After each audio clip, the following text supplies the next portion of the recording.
નાના અંતરોનું માપન કરવું હોય તો નાના અંતરોનું માપન કરતા પણ એનો એક અંદાજ મેળવવો હોય તો એ કેવી રીતે મેળવવો? દાખલા તરીકે હું તમને એમ કહું કે કોઈ એક પ્રવાહી છે,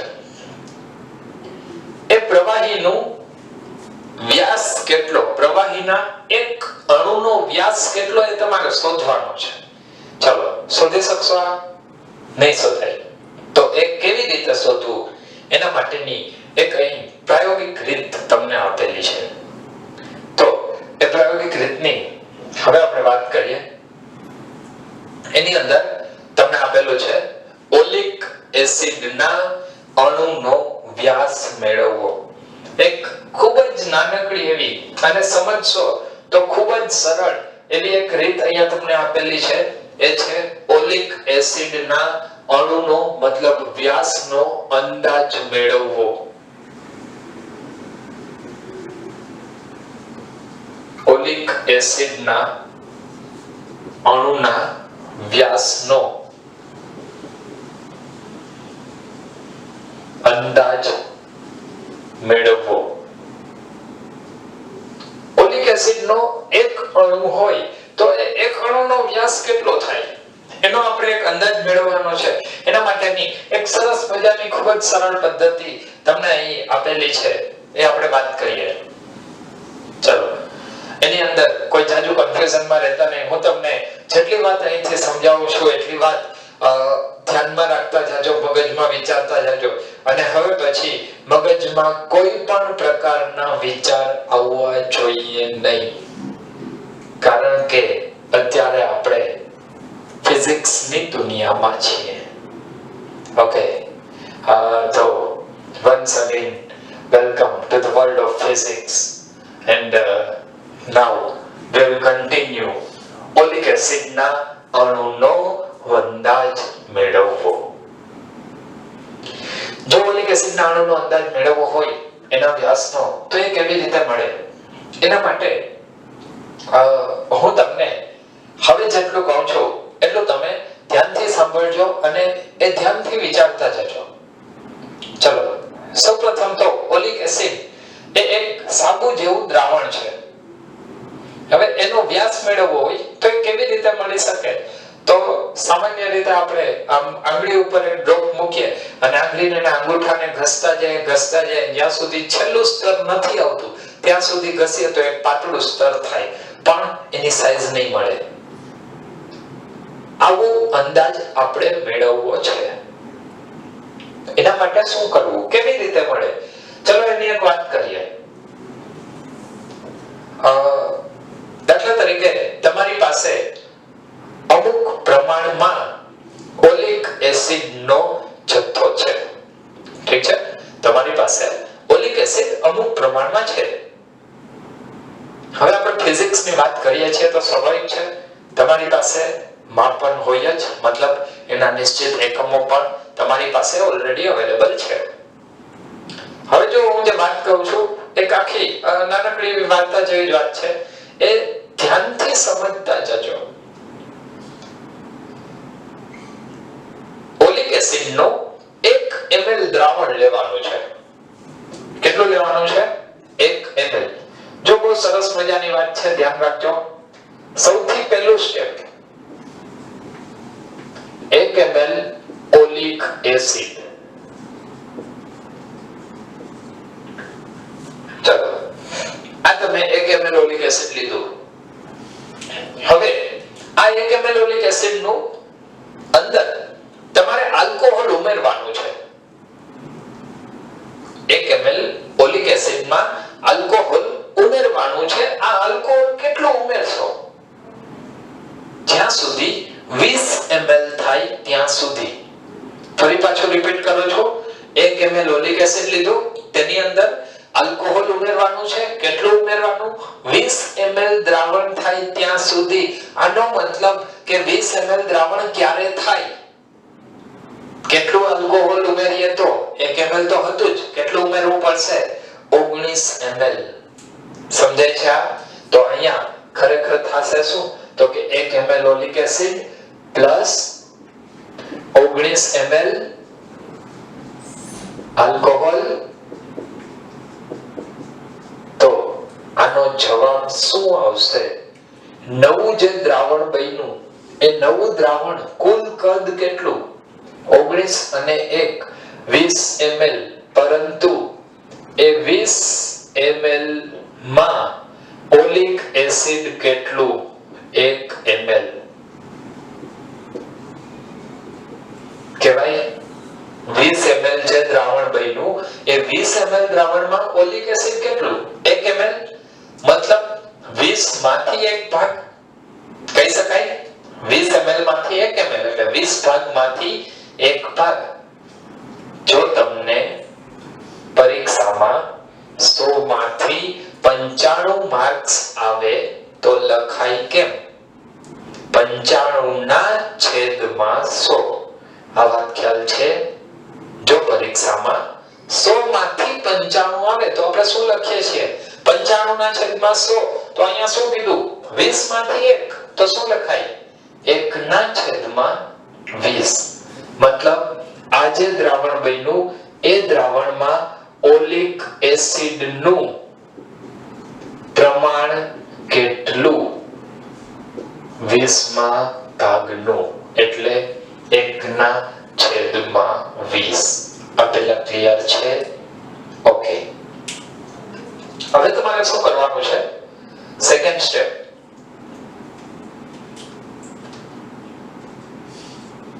આ જે દ્રાવણ હતું એ દ્રાવણનું 1 ml લઈ લો. બરાબર. હવે આ જે નવું દ્રાવણ હતું એ નવું દ્રાવણ કેટલું લીધું? 1 ml. ઠીક છે? આ જે 1 ના છેદમાં 20 ભાગ વાળું જે હતું એ 1 ml લીધું. એની અંદર ફરીથી તમે આલ્કોહોલ ઉમેરો છો અને 20 ml નું દ્રાવણ બનાવો છો તો કેટલું આલ્કોહોલ ઉમેર્યું હોય? 19 ml. નવું જે દ્રાવણ હતું એમાં 1 ml આપણે અલગ લીધું, એની અંદર ફરીથી 19 ml આલ્કોહોલને ઉમેર્યું.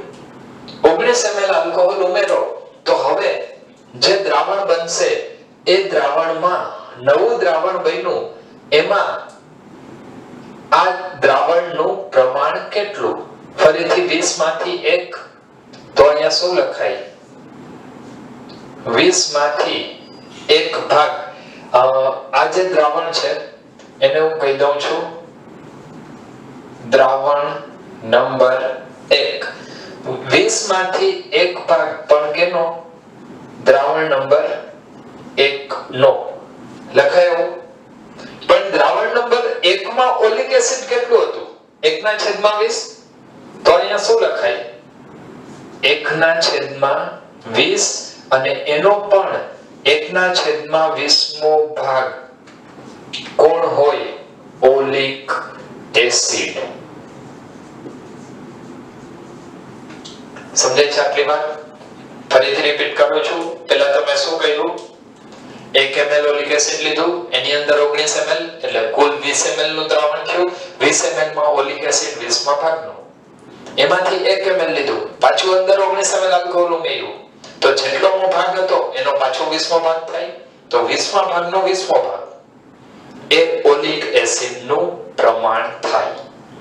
આટલી વાત ક્લિયર છે? હવે આ વાતને હજી આપણે આગળ વધારીએ. આપણે કરવાનું શું હતું? તો કે ઓલિક એસિડના અણુનો વ્યાસનો અંદાજ મેળવવાનો હતો. એ અંદાજ કેવી રીતે મળશે? તો એના માટે એક કામ કરવાનું.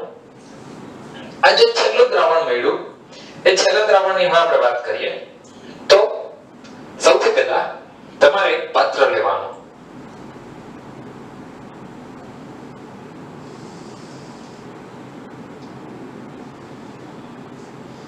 દાખલા તરીકે આ એક પાત્ર છે. આ પાત્રની અંદર તમે પાણી ભરી દીધું. એક પોળું પાત્ર આપણે લેવાનું છે. એ પાત્રની અંદર આપણે શું ભરી દીધું છે? આ શું છે? પાણી. હવે આ પાત્રની અંદર પાણી ભરી દીધા પછી આ પાણીની ઉપર ખાસ પ્રકારનો પાવડર છે, એનો આપણે છંટકાવ કરી દેવાનો છે, મતલબ એનો ઢગલો કરવાનો નથી. આપણે સામાન્ય ભાષામાં કહીએ તો આછો આછો પાવડર છાંટી દેવાનો છે. સમજાણી વાત? અને એ પાવડર છે લાઇકોપોડિયમ પાવડર.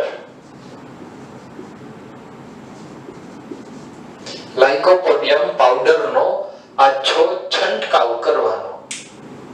હવે આમાંથી તમારે અહીંયા થોડાક ડ્રોપ મૂકવાના છે, થોડાક ટીપા મૂકવાના છે. તો એના માટે સૌથી પહેલા તો આપણને એ ખબર હોવી જોઈએ કે એક ટીપાનું કદ કેટલું. તો અહીંયા આપણે શું લખશું કે એક ટીપાનું કદ કેટલું, તો કે ધારો કે v જેટલું, જે આપણે અગાઉ શોધેલું છે. કદ v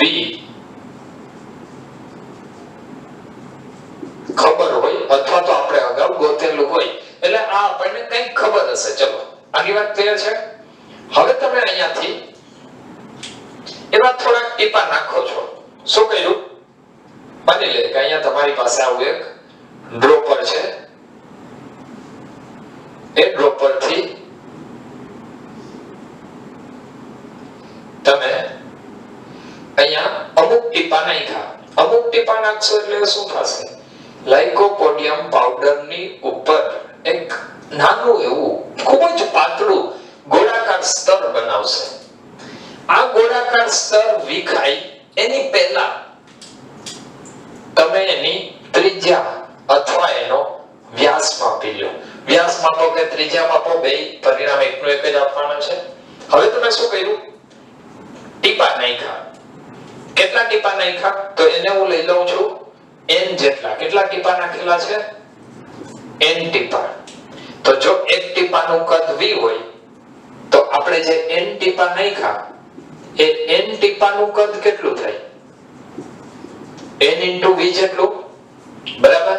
હવે માની લઈએ કે આ જે ગોળાકાર ભાગ બન્યો સપાટી ઉપર, એનો વ્યાસ d છે, અથવા હું એવું કહું છું કે એની ત્રિજ્યા r જેટલી છે. તો એક ગોળાકાર જે સપાટી બની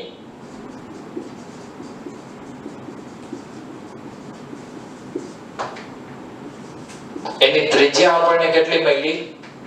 સ્મોલ r, જે આપણે અહીંથી માપેલી છે.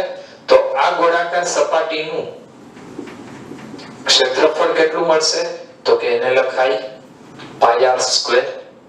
હવે આપણી પાસે કદ છે n ટીપાનું કદ કેટલું? n * v.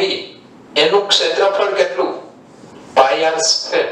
તો કદ બરાબર શું લખાય? ક્ષેત્રફળ ગુણ્યા જાડાઈ મતલબ લંબાઈ. તો આપણને સૂત્ર મળશે કદ બરાબર ક્ષેત્રફળ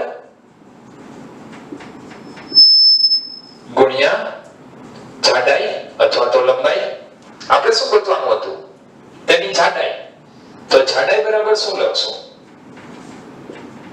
કદના છેદમાં ક્ષેત્રફળ. કદ કેટલું? n * v જેટલું. ના છેદમાં ક્ષેત્રફળ કેટલું? πr² જેટલું. પરંતુ આ તમને જે જાડાઈ મળી એ જાડાઈમાં આ જે ભાગ હતું એ કુલ કદ છે. તો એની અંદર ઓલિક એસિડ કેટલામો ભાગ? 400મો ભાગ. ઓલિક એસિડ 400મો ભાગ. તો અહીંયા આપણે લખવું પડે ઓલિક એસિડની જાડાઈ. મતલબ ઓલિક એસિડની જાડાઈ એટલે શું? તો કે એના અણુનો વ્યાસ લગભગ આ સ્તર એક આણ્વીય સ્તર હશે. કેવું સ્તર બને છે? લગભગ એક આણ્વીય સ્તર. અને એટલે એનું નામ પણ આપવામાં આવેલું છે એક આણ્વીય સ્તરની રીત. તો એની જાડાઈ કેટલી હોય? તો એના માટે આપણે ગણતરી શું કરવાની? NV / 20 * 20 * πr². હવે ઉદાહરણ નંબર 2.5 ની અંદર એક સરસ મજાની વાત કરેલી છે. એની અંદર કંઈક એવું કીધેલું છે કે સામાન્ય રીતે પરમાણુનું જે માપ છે એ કેટલું હોય અને ન્યુક્લિયસનું માપ કેટલું હોય આ એક હકીકત છે કે જે આપણે આગળ ઉપર ધોરણ 12 ની અંદર ભણવાના છીએ. પરંતુ જો આ ન્યુક્લિયસને થોડું મોટું વિચારવામાં આવે તો પરમાણુની સાઈઝ કેટલી થાય? આ ઉદાહરણ માટે સૌથી પહેલા તો થોડીક વાત કે જે આપણને ખબર હોવી જોઈએ આપણે પહેલેથી સ્વીકારી લેશું એ હું અહીંયા તમને કહી દઉં છું કે સૌથી પહેલું એની અંદર આવશે પરમાણુની ત્રિજ્યા, ત્યારબાદ આવશે ન્યુક્લિયસની ત્રિજ્યા,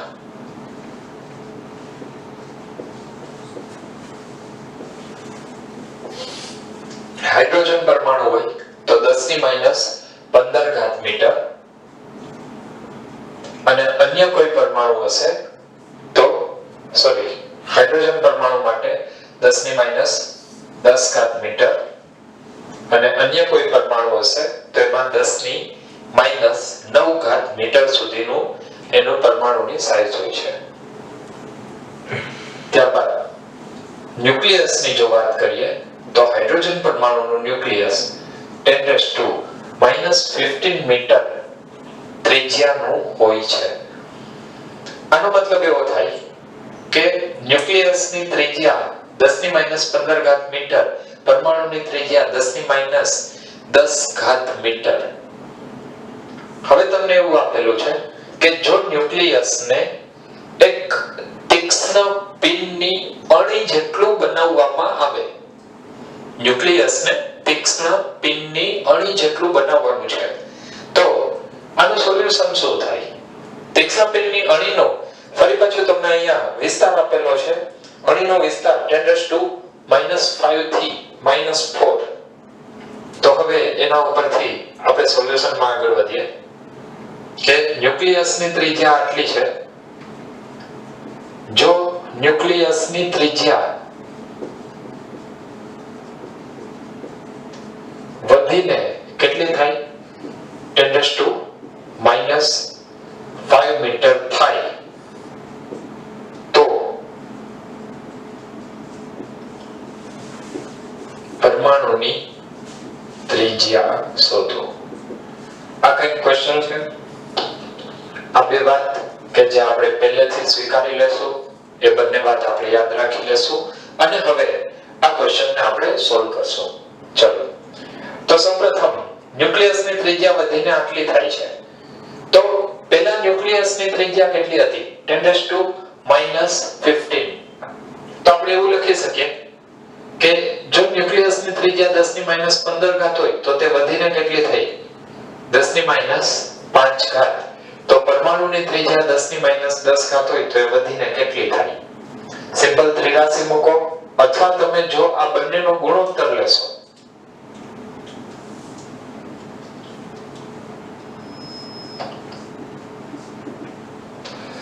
પરમાણુ અને ન્યુક્લિયસનો ગુણોત્તર, રેડિયસ ઓફ પરમાણુ divide by radius of nucleus. જો આ બંનેનો ગુણોત્તર લઈએ તો પરમાણુની ત્રિજ્યા છે 10⁻10, ન્યુક્લિયસની ત્રિજ્યા છે 10⁻15. તો એ જવાબ કેટલો આવશે? 10⁵. આ એક સત્ય છે કે પરમાણુ ન્યુક્લિયસ કરતા 10⁵ ગણો મોટો હોય છે. 10⁵ મતલબ 1,00,000 ગણો. હવે જો પરમાણુ આટલો મોટો હોય તો આપણે જે નવા ન્યુક્લિયસની ત્રિજ્યા લીધી છે તો એની વાત કરીએ. તેથી r ડેશ મતલબ નવી પરમાણુની ત્રિજ્યા ના છેદમાં r ડેશ નવી ન્યુક્લિયસની ત્રિજ્યા, પરંતુ એ ગુણોત્તર કેટલો રહેશે? 10⁵. ન્યુક્લિયસની ત્રિજ્યા સામે જાય તો નવી ત્રિજ્યા પરમાણુની કેટલી મળશે? 10⁵ into 10⁻⁵. તો આ નવી ત્રિજ્યા આવશે r ડેશ પરમાણુ 1 મીટરની હોય. મતલબ પરમાણુની ત્રિજ્યા વધીને કેટલી થશે? તો પરમાણુની ત્રિજ્યા વધીને 1 મીટરની થાય. હવે આ એક સરળ ક્વેશ્ચન બાદ આપણે ફરીથી લંબાઈના માપનની થોડી આગળ વાત કરવાની છે. તો હવે આપણે આગળ વધીએ લંબાઈના માપન તરફ, મતલબ લંબાઈનો વિસ્તાર. ચલો હવે એક આગળ સરસ મજાના બે ત્રણ કન્સેપ્ટ સમજવાના છે. ત્યારબાદ આપણે લંબાઈનું માપન પૂર્ણ કરશું. તો સૌપ્રથમ લંબાઈનું માપન એ શું છે? તો લંબાઈને ક્યાંથી ક્યાં સુધી માપવામાં આવે એની આપણે વાત કરીએ.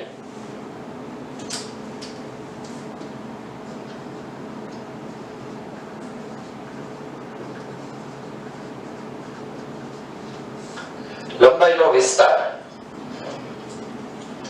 તો સૌથી નાની લંબાઈ કઈ? સૌથી નાની લંબાઈ એટલે સામાન્ય રીતે કોઈ પરમાણુનું ન્યુક્લિયસ. તો પરમાણુનું ન્યુક્લિયસ કેટલી ત્રિજ્યા ધરાવે છે? જો જનરલ પરમાણુની વાત કરીએ તો એ આવશે 10⁻⁻14 મીટર.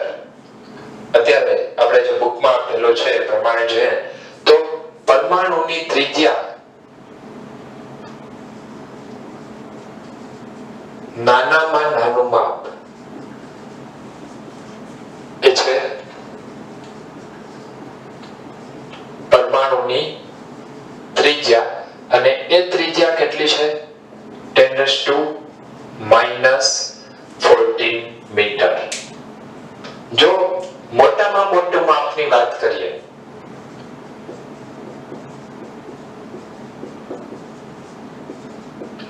તો મોટામાં મોટું માપ એટલે આ સમગ્ર જે વિશ્વ છે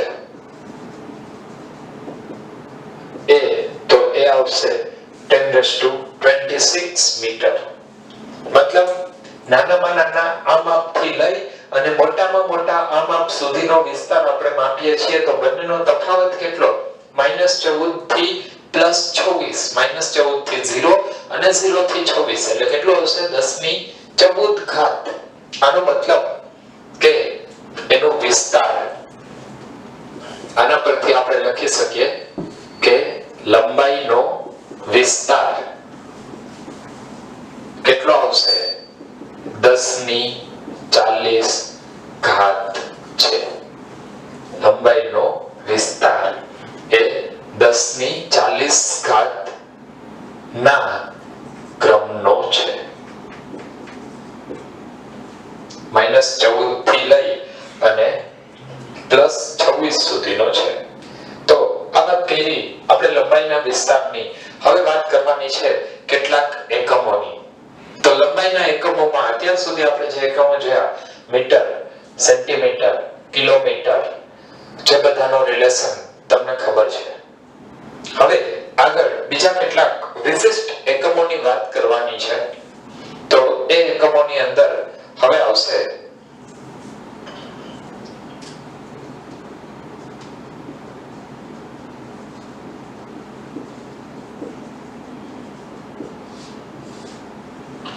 સૌથી પહેલો એકમ એ છે ફર્મી. ફર્મી અથવા એને ફેમ્ટોમીટર પણ ઓળખવામાં આવે છે. તો સૌથી પહેલો એકમ આવશે એક ફર્મી, FM.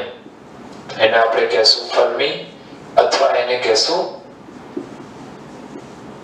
ફેમ્ટોમીટર અને એ આવશે 10⁻15 મીટર. સામાન્ય રીતે આ એકમનો ઉપયોગ એ ન્યુક્લિયસની ત્રિજ્યાની જ્યારે વાત આવે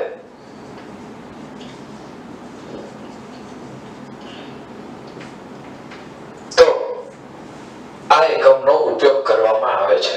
તો પહેલો એકમ આવશે ફર્મી. એક ફર્મી એટલે 10⁻15 મીટર. ત્યારબાદ બીજો એકમ આવશે જે તમે આગળના ધોરણની અંદર પણ ભણી ગયા છો, એ છે એંગસ્ટ્રોમ.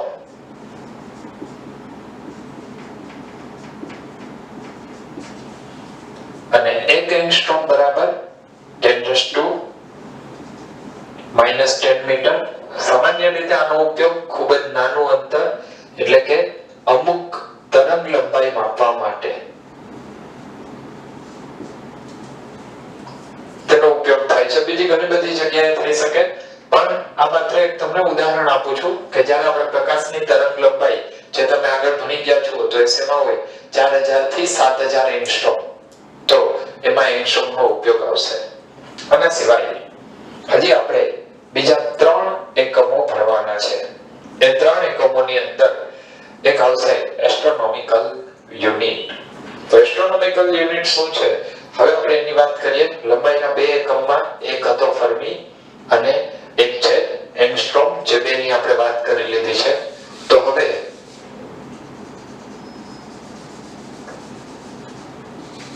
આગળ બીજા એકમોની આપણે વાત કરીએ.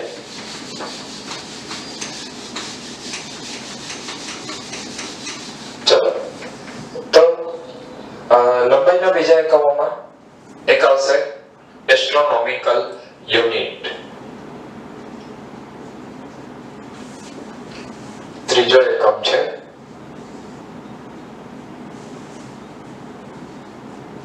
AU, મતલબ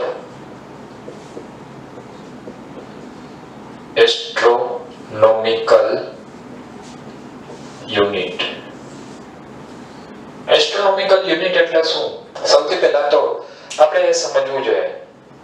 તો એસ્ટ્રોનોમિકલ યુનિટ એટલે એક કંઈક સૂર્ય અને પૃથ્વી વચ્ચેનું સરેરાશ અંતર દર્શાવે છે. આ સૂર્ય અને પૃથ્વી વચ્ચેનું સરેરાશ અંતર, જો તેની આપણે વ્યાખ્યા જોઈએ તો વ્યાખ્યા જ કંઈક એવું કહે છે.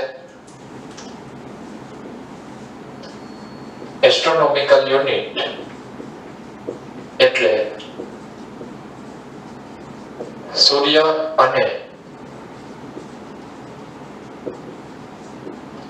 પૃથ્વી વચ્ચેનું સરેરાશ અંતર. સૂર્ય અને પૃથ્વી વચ્ચેનું સરેરાશ અંતર. જો અહીંયા એક વાત ધ્યાનમાં રાખજો, શબ્દ આવ્યો છે સરેરાશ. આપણે અત્યાર સુધી જે વાત કરેલી છે કે સૂર્યને કેન્દ્ર સ્થાને રાખી અને તેની આસપાસ પૃથ્વી અને બીજા ગ્રહો નિયમિત વર્તુળાકાર માર્ગે ગતિ કરે છે, પરંતુ તેનો ગતિપથ એક્ઝેક્ટ વર્તુળાકાર નથી. તો તેનો ગતિપથ કેવા આકારનો છે?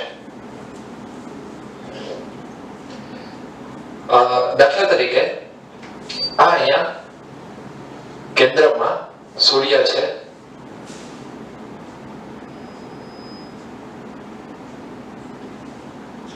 તેની આસપાસ આપણે ડાયરેક્ટ પૃથ્વીની વાત કરીએ છીએ.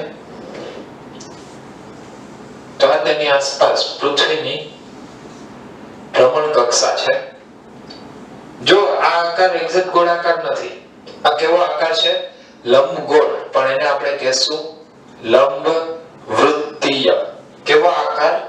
લંબવૃત્તીય. તો આ લંબવૃત્તીય આકારની કક્ષા છે. આનો અર્થ કે સૂર્યથી પૃથ્વીનું અંતર, જો પૃથ્વી એક સમયે અહીંયા હશે તો તેનું અંતર આટલું થાય. જો અહીંયા પહોંચે તો ફરીથી એનું અંતર બદલશે. જો આ બિંદુએ પહોંચે તો ફરીથી અંતર બદલશે.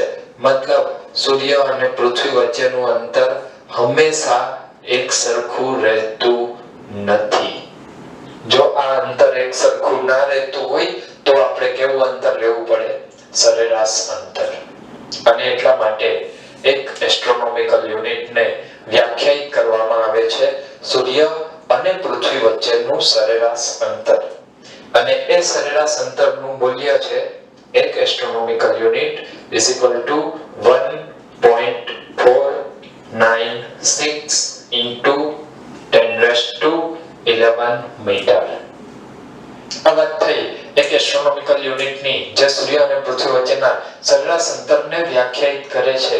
ત્યારબાદ બીજું આવશે એસ્ટ્રોનોમિકલ યુનિટ પછીનો એકમ, મતલબ નંબર 4, એ છે એક પ્રકાશ વર્ષ. જેની સંજ્ઞા છે LY, લાઇટ યર. એક પ્રકાશ વર્ષ. આ એક પ્રકાશ વર્ષ એટલે શું થાય? જો એક પ્રકાશ વર્ષને આપણે વ્યાખ્યાયિત કરવું હોય તો આપણે એવું કહી શકીએ કે એક પ્રકાશ વર્ષ એટલે પ્રકાશે એક વર્ષમાં કાપેલું અંતર. પ્રકાશે એક વર્ષમાં કાપેલું અંતર. જો અંતરની વાત કરવી હોય તો ફરીથી આપણે અહીંયા એનું મૂલ્ય પણ સાબિત કરી શકીએ કે પ્રકાશનો વેગ જેને આપણે c વડે દર્શાવીએ છીએ શૂન્યાવકાશમાં પ્રકાશનો વેગ, અને આ વેગ કેટલો હોય 3 ગુણ્યા 10⁸ મીટર પ્રતિ સેકન્ડ. એક્ઝેક્ટ લખો હોય તો 2.99 લખી શકીએ, પરંતુ અહીંયા હું 3 લઈ લઉં છું. તો પ્રકાશનો વેગ છે 3 ગુણ્યા 10⁸ મીટર પ્રતિ સેકન્ડ. આપણે શોધવાનું શું છે? અંતર. વેગ છે અંતર શોધવાનું તો ગુણ્યા સમય કરવો પડે. હવે આપણે એ નક્કી કરવું પડશે કે એક વર્ષમાં સમય કેટલો થાય, મતલબ સેકન્ડ કેટલી આવે. ચલો સેકન્ડ ગોતવા માટે સૌપ્રથમ આપણે એક વર્ષના દિવસો નક્કી કરવા પડશે. ચલો તો હું અહીંયા લખું છું એક વર્ષ નો સમય બરાબર કેટલા દિવસ. ચલો ગેસ કરો કેટલા દિવસ હોય એક વર્ષ. ક્યારેક કેલેન્ડરમાં 365 આવે, ક્યારેક 366 આવે. આનાથી વધારે જવાબ આપવો હોય તો એવું કહેવાય કે લીપ યર હોય તો એક દિવસ વધી જાય, મતલબ 366 આવશે અને બાકીના 3 વર્ષ 365 આવશે. પરંતુ હકીકત કંઈક અલગ છે. આજે આપણે વાત કરેલી છે 365 અને 366 દિવસની, એ માત્ર આપણી સરળતા માટે છે. હવે જો હકીકત શું છે તમને કહું. એક વર્ષ એટલે પૃથ્વીને એક રાઉન્ડ પૂરો કરવા માટે લાગતો સમય. હવે ક્લિયર છે? ત્યારે એક વર્ષ થાય. માની લઈએ કે કોઈ એક સમયે પૃથ્વી આ જગ્યાએ છે. હવે અહીંયાથી ફરતી આખી અહીંયા ફરીથી આવે એટલે એક રાઉન્ડ પૂરો થયો અને એક વર્ષનો સમય કીધો. ફરીથી અહીંયા આવશે 2 વર્ષ, ફરીથી આવે 3 વર્ષ, ફરીથી આવે 4 વર્ષ, મતલબ આવી રીતે સમયગાળો વર્ષમાં એડ થતો જાય. જ્યારે આ સમયને દિવસમાં એટલે કે 24 કલાકમાં ડિવાઈડ કરવામાં આવ્યો ત્યારે ખબર પડી કે દર 4 વર્ષે એક દિવસ વધે છે. દર 4 વર્ષે એક દિવસ વધે છે. એટલે એને એડજસ્ટ કરવામાં આવ્યું 365 દિવસ 3 વખત અને એક વખત 366 દિવસ. આનો અર્થ એવો જરા પણ નથી કે પૃથ્વી 3 વર્ષ ધીમે આટા મારી અને એક વર્ષ દોડીને 3 વર્ષ દોડે એટલે એક વર્ષ થાકી જાય તો ધીમે આટો મારે એટલે એક દિવસ વધી જાય, એવો અર્થ નથી. એની પાછળનું કારણ કંઈક એવું છે કે એક વર્ષમાં મતલબ એક રાઉન્ડ પૂરો કરવામાં એને જે સમય લાગે છે એ સમય છે 365.25 દિવસ. હવે તમે આ ગણતરી કરો 4 વર્ષ 365.25 બીજી વાર, ત્રીજી વાર અને ચોથી વાર તો 365 4 વાર આવ્યા અને 0.25 4 વખત એટલે એક દિવસ વધ્યો. એ વધેલો દિવસ દર ચોથા વર્ષે એડજસ્ટ કરવામાં આવે છે અને એટલા માટે એક વર્ષના દિવસ કેટલા થાય 365.25. અચ્છા, હવે આપણને દિવસની કલાક કરતા આવડે છે. 365.25 ગુણ્યા 24 કલાક અથવા આની સેકન્ડમાં ફેરવતા આવડે છે. 365.25 ગુણ્યા 24 ગુણ્યા 3600 સેકન્ડ. તો ગોતવાનું શું હતું? અંતર. તો લખાય અંતર બરાબર શું લખશું? ઝડપ ગુણ્યા સમય. ચલો ઝડપ કેટલી છે? 3 ગુણ્યા 10⁸ ગુણ્યા સમય કેટલો? 365.25 ગુણ્યા 24 ગુણ્યા 3600. અને આ અંતરનું જ્યારે તમે સોલ્યુશન લખશો તો એ આવશે 9.46 into 10⁻15 મીટર. એક પ્રકાશ વર્ષ બરાબર 9.46 ગુણ્યા 10⁻15 મીટર. આ વાત થઈ એક પ્રકાશ વર્ષની. હવે એક છેલ્લો પરંતુ આટલો જ અગત્યનો એક સરસ મજાનો સમજવા જેવો હજી એક એકમ તમને આપેલો છે.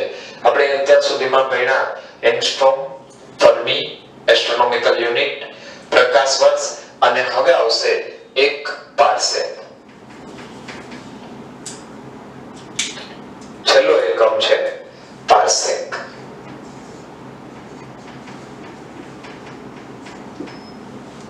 પાર્સેક એટલે શું થાય? જો પાર્સેકને આપણે સમજાવવું હોય તો એવું કહી શકાય કે એવા બે બિંદુઓ લેવાના. જો થોડી પહેલા વ્યાખ્યા આપણે લખીએ એની પહેલા થોડુંક આકૃતિ દ્વારા સમજી લઈએ. તમારે બે પોઈન્ટ એવા લેવાના છે કે જે બંને પોઈન્ટ વચ્ચેનું અંતર એક એસ્ટ્રોનોમિકલ યુનિટ હોય.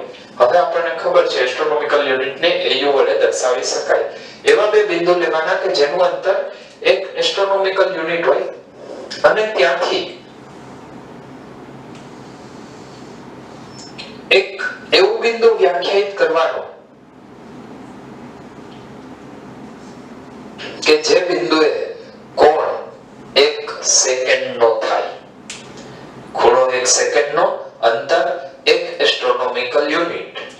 તો આ જે અંતર છે એ અંતરને 1 પાર્સેક કહેવાય. પાર્સેકની સંજ્ઞા આવશે સ્મોલ p સ્મોલ c. તો હવે અહીંયા આપણે સીધું ખૂણો બરાબર ચાપના છેદમાં ત્રિજ્યા લગાડી શકીએ તો આપણને ફરીથી સૂત્ર મળશે. અચ્છા, આની વ્યાખ્યા લખવી હોય તો શું લખવું? 1 પાર્સેક અંતર એટલે 1 એસ્ટ્રોનોમિકલ યુનિટ અંતરે રહેલા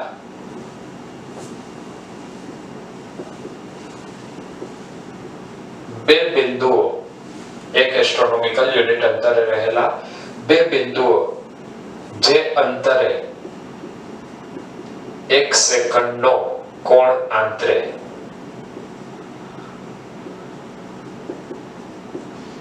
તે અંતર એટલે 1 પાર્સેક. મતલબ આ બે બિંદુઓ વચ્ચેનું અંતર 1 એસ્ટ્રોનોમિકલ યુનિટ છે અને જે બિંદુએ 1 સેકન્ડનો કોણ આંતરે. તો આના માટે આપણી પાસે સૂત્ર છે. સૂત્ર શું છે? ખૂણો બરાબર ચાપના છેદમાં ત્રિજ્યા. તો ખૂણો કેટલાનો છે? 1 સેકન્ડ. તો 1 સેકન્ડ બરાબર શું લખાય? ચાપ એટલે કેટલું? 1 એસ્ટ્રોનોમિકલ યુનિટ અને ત્રિજ્યા 1 પાર્સેક. તો હવે સૂત્ર આવશે 1 પાર્સેક બરાબર 1 એસ્ટ્રોનોમિકલ યુનિટ ના છેદમાં 1 સેકન્ડ. ચલો, 1 એસ્ટ્રોનોમિકલ યુનિટ એટલે શું? આપણે હમણાં જ કિંમત મેળવેલી છે 1.496 into 1011 divided by 1 સેકન્ડ. 1 સેકન્ડનું આપણી પાસે સીધું મૂલ્ય પણ છે અને જે મૂલ્ય યાદ ના હોય તો અહીંયા હું લખું છું સેકન્ડના ડિગ્રી એટલે 1 ના છેદમાં 3600 અને એ ડિગ્રીના રેડિયન 2π/360 અથવા π/180. તમને જે મજા આવે એ મૂલ્ય તમે લખી શકો છો. તો એ આવશે π/180. ચલો, તો આનું જે સોલ્યુશન આપણે કરીએ તો છેદનો છેદ ફરીથી અંશમાં વયો જશે એટલે 1.496 into 3600 into 180 into 1011 divided by pi મતલબ 3.14. અને જ્યારે તમે આનું સોલ્યુશન લખશો ત્યારે સોલ્યુશન આવશે 3.08 into 1016 મીટર. તો આપણે વાત કરી લંબાઈના જુદા જુદા એકમોની અને હવે પછી નેક્સ્ટ લેક્ચરમાં આપણે વાત કરવાના છીએ દળના માપન માટેની.